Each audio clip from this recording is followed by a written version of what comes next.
എവിടെ നിൽക്കുക? ഞാനെനിക്ക് വീട്ടിൽ വന്ന് ഞാൻ പിന്നെ വിളിക്കാം. അവൾക്ക് പാമ്പിൻ്റെ ചെവിയാ.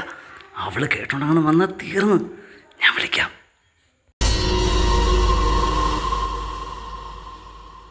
ദൈവമേ, പണി പാളി. എൻ്റെ അമ്മ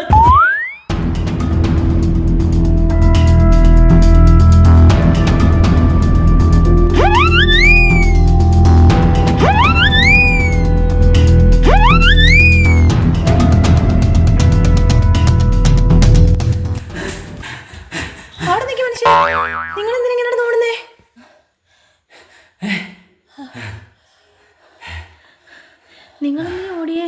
നീ എന്തിനാ വെട്ടുകത്തിയായിട്ട് വന്നേ? ഞാനോ? നിങ്ങൾ ഓടിയണ്ടല്ലേ ഞാനും ഓടിയേ.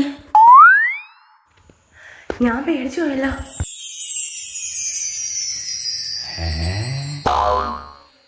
ഇന്ന് അച്ഛാ തേങ്ങ. അമ്മ അച്ഛനെ വിളിക്കാൻ പോയിട്ട് അമ്മ എവിടെ പോയതാ? ഈ തേങ്ങ ഒന്ന് പൊതിക്കാൻ വേണ്ടിയിട്ടാണ് നിങ്ങളെ അങ്ങോട്ട് വിളിക്കാൻ വന്നത്. അങ്ങനെ ഞാൻ എന്തൊക്കെയോ